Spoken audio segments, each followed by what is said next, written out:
Assalamualaikum warahmatullahi wabarakatuh. Alhamdulillahirrahmanirrahim.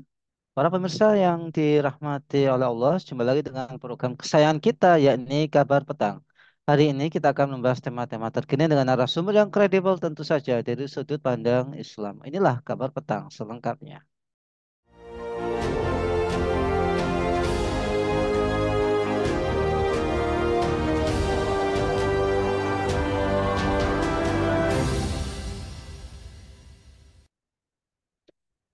Pemirsa, Menteri Luar Negeri Retno Marsudi buka suara terkait usulan Menhan Prabowo Subianto untuk mengirimkan pasukan perdamaian ke Palestina bila diminta oleh PBB. Retno menyambut gagasan tersebut secara positif, terutama dalam konteks gencatan senjata. Dia mengatakan yang dimaksud oleh Pak Prabowo adalah tentunya kalau ceasefire sudah dapat terwujud the day after.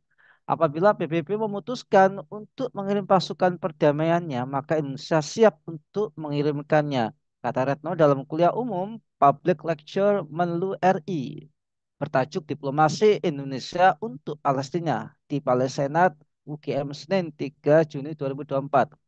Indonesia memiliki kontribusi besar untuk membantu Gaza? Apakah seperti itu? Nah, apakah pasukan perdamaian di bawah naungan PBB adalah solusi praktis untuk menghentikan penjajahan Zionis Israel, Zionis Yahudi maksud saya?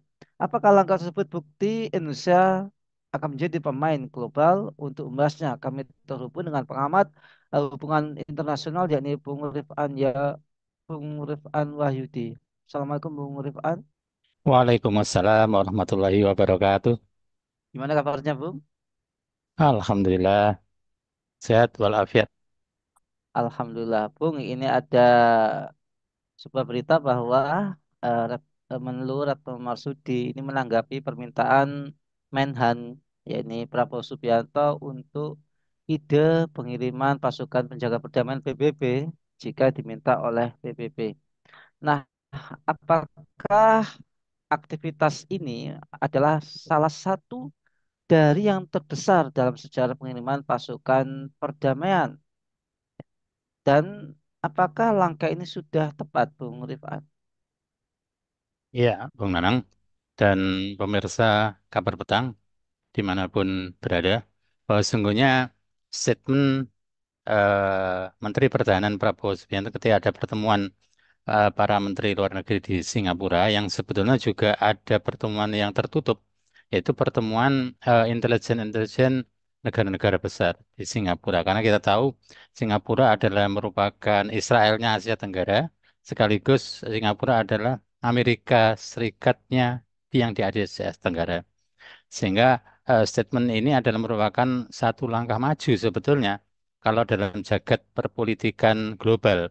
Karena Presiden terpilih Prabowo yang sekarang masih menjadi Menteri Pertahanan, memang dibandingkan dengan presiden sebelumnya, eh, karena penguasaan bahasa Inggris khususnya itu beberapa kali hadir di pertemuan internasional, baik itu di Qatar dalam World Economy Forum, kemudian juga bahkan diwawancarai oleh wartawati Al Jazeera, itu juga sangat tangkas ketika menepis dan menjawab pertanyaan wartawati yang sangat kritis dan tajam.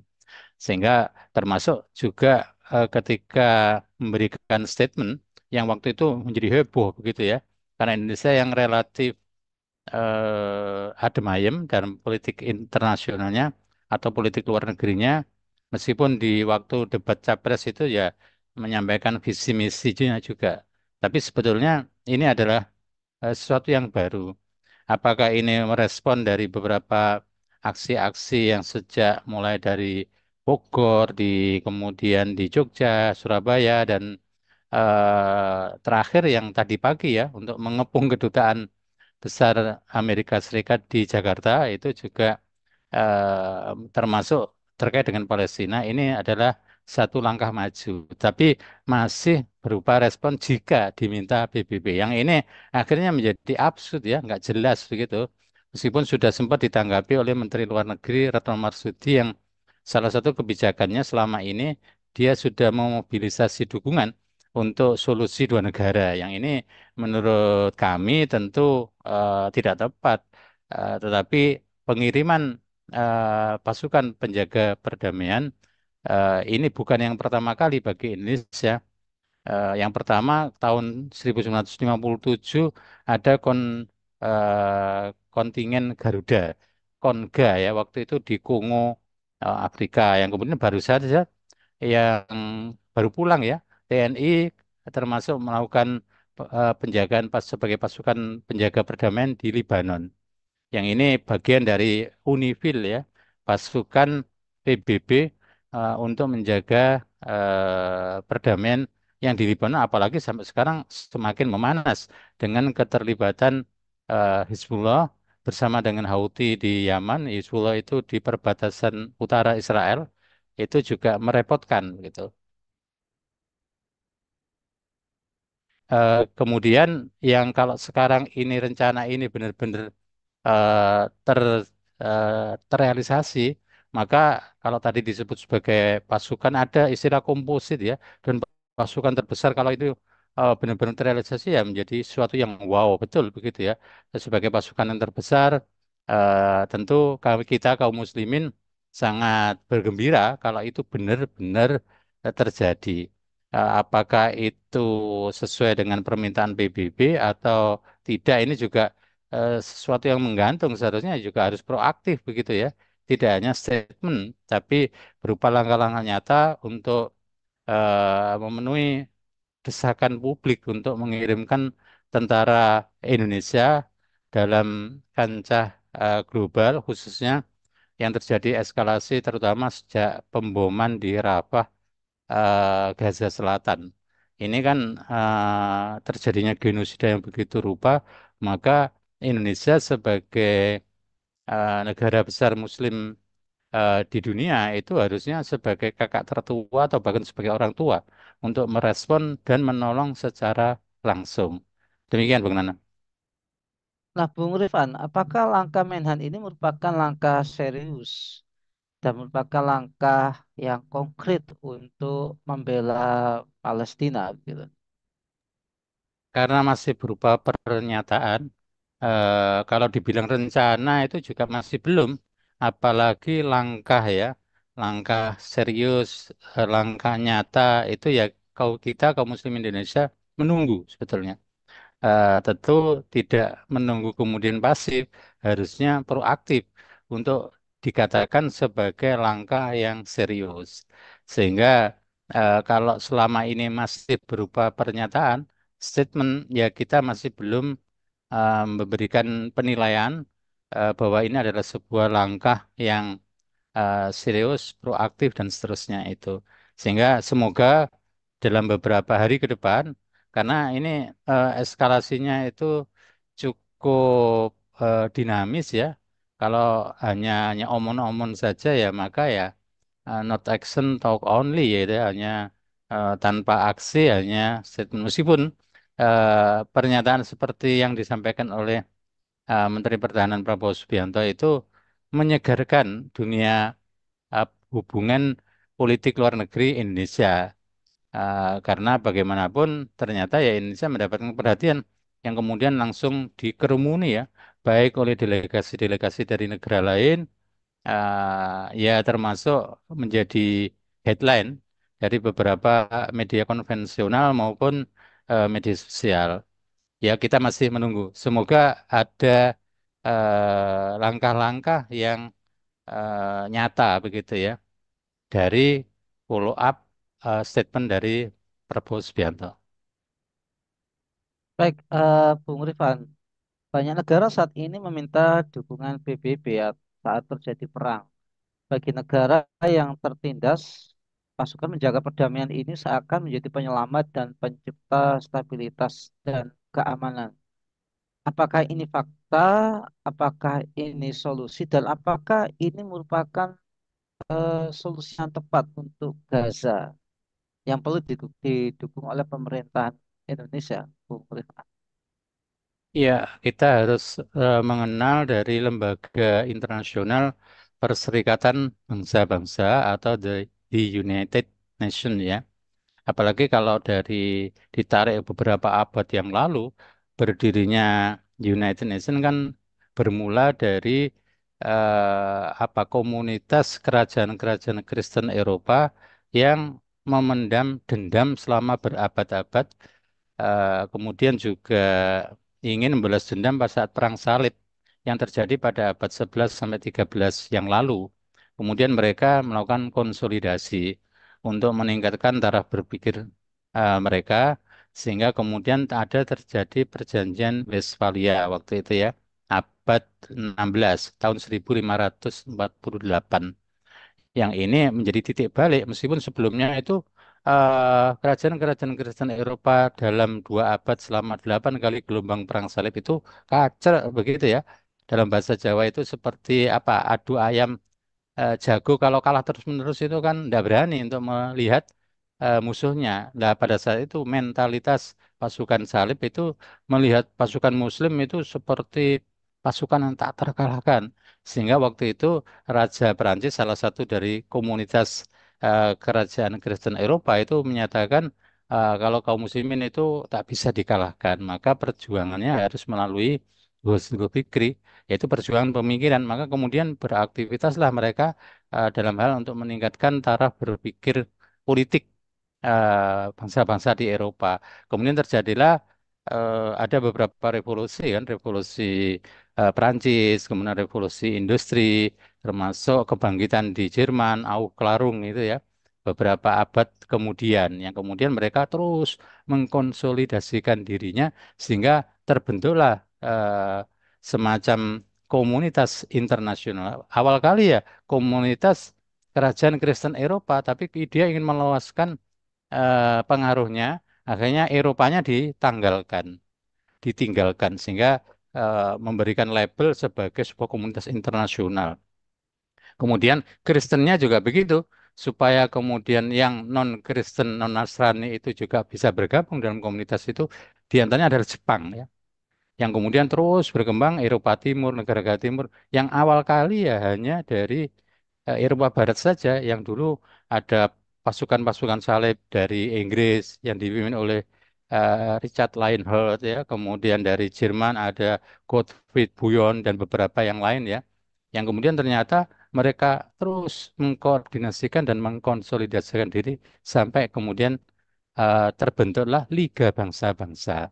Nah, Liga Bangsa-Bangsa ini yang ini adiknya atau kakaknya Perserikatan Bangsa-Bangsa lebih dulu begitu, meskipun gagal karena tujuannya itu seperti pasukan penjaga perdamaian, mencegah peperangan, mencegah perang dunia dan sebagainya. Tapi ternyata dalam beberapa waktu kemudian, meskipun dimulai oleh Hitler ya dengan pasukan Nazinya di Eropa, kemudian gagal, maka kemudian pasca Perang Dunia Kedua berdirilah Perserikatan Bangsa-Bangsa dengan segala perangkat-perangkatnya. Ada IMF untuk di bidang moneter, kemudian ada World Bank di bidang perdagangan, eh, eh, kemudian juga ada UNESCO, UNICEF, yang sekarang ada mungkin lebih dari 20 ya lembaga-lembaga, termasuk menangani pengungsi, UNHCR, menangani apa reaktor nuklir, IAEA dan seterusnya.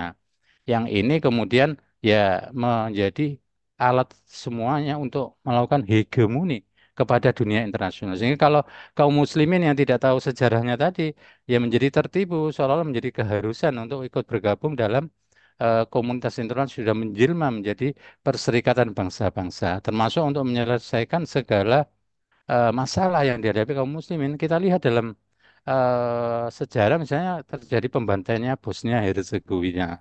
Kemudian tidak hanya kaum muslimin yang sering apa dianaktirikan begitu. Ketika terjadi pembantaian suku Hutsi dan Hutu yang di Afrika, itu juga PBB tidak punya peran. Bahkan kemarin untuk menangani eh, Gaza, Palestina, yang Israel begitu biadab, brutal melakukan kalau perang secara laki-laki kan hanya perang melawan tentara saja, tapi karena nervous ya, bahkan depresi menghadapi Mujahidin, tidak hanya Izzuddin Qassam, ada 15 milisi, akhirnya beraninya itu pada anak-anak, kepada perempuan, sampai kemudian termasuk hanya melalui serangan udara. Yang ini adalah merupakan kejahatan kemanusiaan, selain selama ini praktek negara apartheid ya, termasuk sebagai pelaku genosida yang sudah juga diputuskan sebagai penjahat perang. Sehingga bahkan kemarin dari Sekjen PBB Antonio Guterres itu menyebut PBB sudah loyo untuk menyelesaikan segala problematika internasional.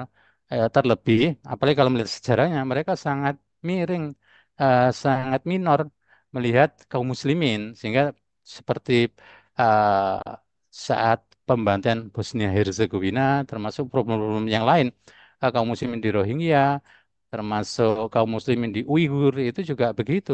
Selalu pembiaran, mereka selalu melakukan double standard, terutama Amerika Serikat sebagai pemilik hak veto dan juga anggota Dewan Keamanan Tetap. PBB itu selalu double standar atau hipokrit ya.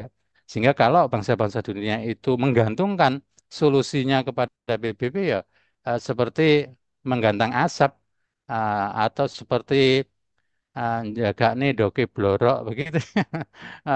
Mengharapkan ayam betina itu bertelur padahal dia mandul misalnya ya. Ini beberapa ungkapan yang sebetulnya kalau PBB sebagai apa pasukan perdamaian itu hanya ilusi saja. Jadi sangat delusif juga. Sehingga ini adalah perlu kesadaran politik internasional untuk memahami hal tersebut. Sehingga ini kalau ataupun mereka melakukan ya harusnya kaum muslimin membentuk kekuatan sendiri minimal ada keinginan untuk menjalin kekuatan politik dengan meningkatkan kebersamaan, solidaritas, ukhuwah, persatuan itu mungkin yang lebih real ya untuk menjalin kebersamaan menghadapi segala termasuk memutuskan perkara kalau ini perkara di Gaza ya berarti ya perkara militer karena si Israel ini yang mereka mengerti hanya bahasa perang saja. Sehingga Perserikatan Bangsa-Bangsa tidak perlu diharapkan untuk menjadi pemberi solusi begitu. Sehingga solusinya kalau nanti diputar-putar akhirnya ya two state solution kan begitu. Solusi dua negara, Israel bahkan diberi tempat ini kan nggak common sense yang nggak masuk akal begitu. Mau seorang yang yang sudah ngerampas rumah sebuah penduduk, tapi kemudian dia diberi hak hidup dan menjadi tetanggaan dengan pemilik rumah yang sebenarnya. Begitu, Bu Nana. Ya, terakhir Bung Rifan, langkah apa yang harus dilakukan? Kalau tadi udah disampaikan bahwa kita butuh kebersamaan, kita butuh persatuan, ini secara konkretnya itu bagaimana? Karena ya kalau kita lihat pengiriman pasukan perdamaian ini di sepanjang sejarah itu sepertinya belum bisa menghentikan konflik secara pas begitu ya. Apalagi yang nanti kita hadapi ini negara paling ngeyel sedunia gitu ya. Kelompok bukan negara gitu ya. Ya ini Zionis Yahudi. Lah, dalam Islam ini bagaimana solusinya? Ya, eh, kalau langkah yang harus dilakukan kan berarti ada level individu, level kelompok masyarakat, dan level negara. Karena yang dihadapi adalah juga negara, entitas Zionis yang berdiri tahun 48 ini adalah ya secara eksis ada punya tentara, punya anggaran untuk membeli alutsista, untuk mendapatkan pasokan senjata dari negara luar, mitra mereka, seperti untuk pasukan pesawat pembom itu dari Inggris ya, sementara termasuk dari segi dana itu juga tidak lepas dari peran eh, apa peran konkret dari Amerika Serikat sehingga ketika kita hanya dengan berkutat pada individu maka ya tentu tidak kuat kalau suppose sekarang misalnya individu hanya menyerukan boikot produk-produk yang berafiliasi kepada Israel dan Amerika Serikat itu secara individu mungkin bisa kita lakukan, tetapi belum sampai pada penyelesaian solusi secara tuntas begitu. Kemudian kalau level kelompok-kelompok masyarakat sekarang dari opini dunia ya kelompok mahasiswa, Sunupa, tidak hanya di Amerika Serikat, universitas ternama di Amerika Serikat ya, Columbia, Harvard, MIT sudah menyebar ya, bahkan di Australia dan negara-negara Eropa. Eropa sekarang ya trennya itu sudah tidak ingin menanggung beban sejarah dengan melepaskan diri dari beban sejarah ikut-ikutan sebagai penyokong genosida yang dilakukan oleh Israel. Makanya kemarin ICC International Criminal Court yang ada di Den Haag itu malah justru dibela sama Joe Biden untuk membela Perdana Menteri Israel itu ya, yang kemudian dari beberapa negara di Eropa, baik itu Norwegia, kemudian Irlandia dan Spanyol juga memberikan suara untuk mengakui Palestina sebagai negara merdeka, sehingga ada utusan atau duta besar Palestina di PBB. Tapi ini kan juga masih belum konkret begitu ya. Sehingga apa yang diserukan kelompok-kelompok masyarakat bahkan di seluruh dunia, kalau dari segi opini sudah sangat bagus. Bahkan sekarang cenderung Israel dan Amerika Serikat yang terkucil dalam pergaulan dunia. Beberapa forum itu juga Benyamin Netanyahu itu juga tidak dianggap begitu ya, dianggap ya ditanggapi secara sini dan tidak, kalau ada pidato dari utusan dari uh, entitas Zionis itu juga tidak dianggap, bahkan mereka walk out begitu ya, sehingga secara kelompok-kelompok masyarakat itu sudah meningkat kepedulian kepada Palestina, termasuk dukungan dari beberapa negara, termasuk dari Afrika Selatan. Nah ini masih belum tuntas karena tadi tidak hanya ngeyel tapi ya bandel, dan karena sudah merasa dibela oleh eh, negara adik kuasa. Tapi sebetulnya ini adalah bentuk kekalahan secara mental. Akhirnya mereka membabi buta edan dengan membantai kaum muslimin Palestina. Itu akhirnya dengan ngebumi dan membumi hanguskan di Rafah yang baru-baru terjadi. Sehingga solusi tuntasnya ya tentu ya dengan pengerahan tentara kaum muslimin di seluruh dunia, tidak hanya dari Indonesia tadi. Itu mungkin masih kurang ya. Sebetulnya sudah bisa memberikan perimbangan yang lebih besar. Ada Iran yang masih memendam dendam ya kepada entitas Zionis tadi, karena diduga Perdana Menteri Ibrahim Raisi juga termasuk yang baru itu juga salah satu jenderal Garda Revolusi Iran juga terbunuh begitu. Tidak tahu ini Iran sedang merencanakan apa. Nah itu kalau adanya koalisi, bahkan koalisi besar negeri-negeri Muslim dengan anggaran yang ada, kemudian pasukan yang besar, kemudian alutsista itu ada. Pakistan misalnya memiliki senjata nuklir ya. Kemudian dari segi jumlah ditambah dengan Mesir, Nigeria, eh, Turki, Indonesia dan beberapa memiliki produk unggulan, produk militer. Kalau drone-nya Turki, Bayraktar itu juga sudah relatif canggih itu ya. Ditambah dengan drone-drone yang dimiliki oleh Iran dan seterusnya.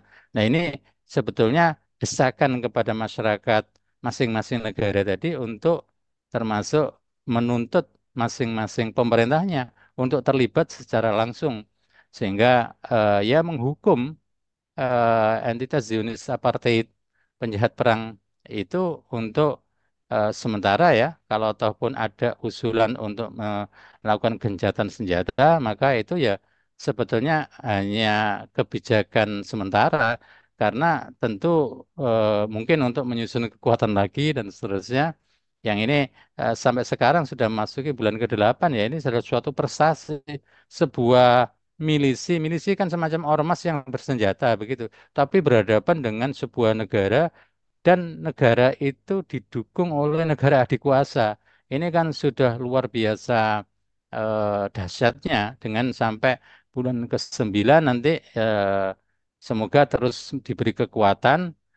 Tentu ini secara tidak kasat mata itu dukungan secara pribadi individu-individu para eh, kaum muslimin, termasuk dari bangsa Palestina juga, mereka punya apa ya, jaringan permodalan untuk memberikan sumbangan, tapi sumbangan bukan untuk kemanusiaan tapi ya untuk perang, sehingga alat-alat perang yang termasuk terkategori arto ageng ya, satu satu rudal itu berapa harganya, jutaan ya, belasan juta begitu.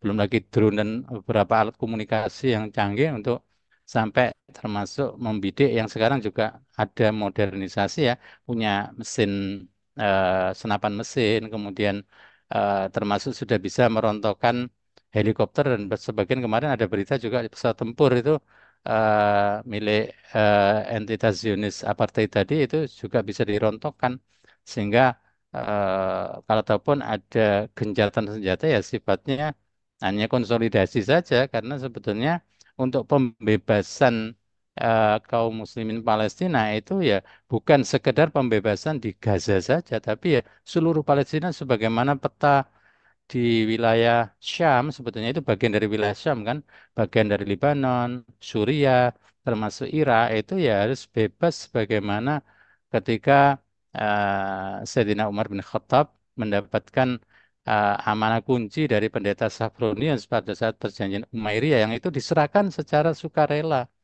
karena kaum muslimin ya bersikap bersifat adil dan bersikap adil ketika menaungi tiga negara, tiga agama yang ada dan hidup secara damai. Itu yang diharapkan sebetulnya, bukan solusi dua negara ataupun beberapa solusi-solusi palsu yang itu merupakan jebakan politik juga. Jebakan politik, jebakan intelektual yang kemudian termasuk Menteri Luar Negeri Indonesia Retno Marsudi kok malah mengkampanyekan solusi dua negara padahal itu ya eh, merupakan solusi palsu begitu. Harusnya ya dibutuhkan memang kekuatan besar untuk menyudahi kalau sampai pada nubuat akhir zaman itu ya sampai batu-batu pohon-pohon itu bisa berbicara untuk mengatakan di sini ada orang Yahudi maka bunuhlah. Ini berarti karena diamnya kaum muslimin maka yang berbicara justru makhluk mati ya, benda mati begitu ya. Sehingga ini kita berharap benar-benar tuntas begitu. Jadi kalau sudah seperti itu berarti sudah mendekati akhir zaman ya. Demikian Bung Nanang.